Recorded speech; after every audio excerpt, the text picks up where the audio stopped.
एक राजा ने भगवान का एक सुंदर मंदिर बनाया और उसमें एक पुजारी को काम पर रखा।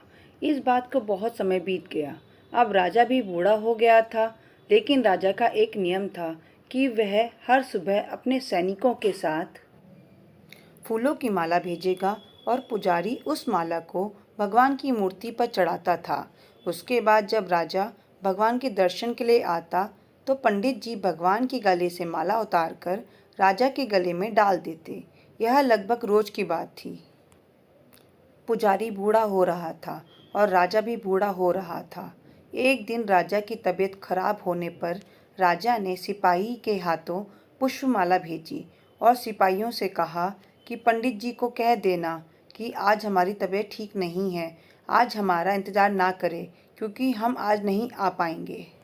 फिर सिपाही ने जाकर पुजारी को पुष्पमाला दी और पंडित जी को सारी बात कह बताई।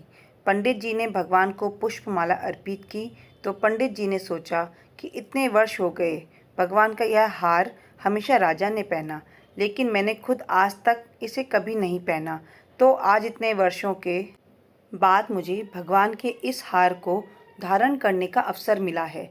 यह निश्चित रूप से भगवान की इच्छा है, इसलिए इस बार पंडित जी ने वह हार अपने गले में डाल दिया। तभी सिपाही दौड़ता हुआ आया और बोला कि राजा साहब मंदिर आ रहे हैं, क्योंकि इतने सालों से चली आ रही परंपरा को तोड़ना नहीं चाहते थे, इसलिए वह मंदिर आने लगे। पंडित जी ने तुरंत गले से हार उतारकर भगवान को अर्पण कर दिया। पंडित जी ने सोचा कि यदि राजा को पता चल गया तो वे उसे दंड देंगे। अब जब राजा आया तो प्रतिदिन की भांति पंडित जी ने भगवान के गले से हार उतारकर राजा को पहना दिया, लेकिन राजा की नज़र माला पर पड़ी। माला पर सफ़ेद बाल गिरे हुए थे और उन्होंने महसूस किया कि सफ़ेद बाल पुजारी के हैं। राजा ने पुजारी से पूछा कि क्या तुमने यह माला पहनी थी? सफ़ेद बाल कहाँ से आए? तो पंडित जी डर गए। डर के मारे कहा कि सफ़ेद बाल भगवान का है। राजा को गुस्सा आया कि पंडित ने धोखा दिया और ऊपर से झूठ बोल रहे हैं, और उन्होंने पूछा कि भगवान के बाल सफ़ेद कब हुए? ठीक है, कोई नहीं, मैं कल सुबह के समय आऊँगा, फिर देखूँगा कि भगवान के बाल सफ़ेद हुए हैं या नहीं। और यह याद रखना पंडित, अगर बाल सफ़ेद नहीं काले हुए तो इस फरेब के लिए तुम्हें फांसी पर लटका दिया जाएगा। राजा नाराज होकर चले गए और इधर पंडित जी को अपनी मृत्यु दिखाई देने लगी।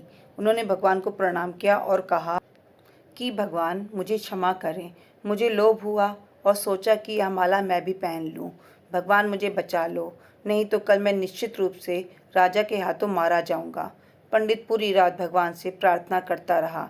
अगली सुबह राजा श्रृंगार के समय आया और राजा ने पंडित से कहा कि भगवान का मुकुट उतार दे, मैं भगवान के बाल देखना चाहता हूँ।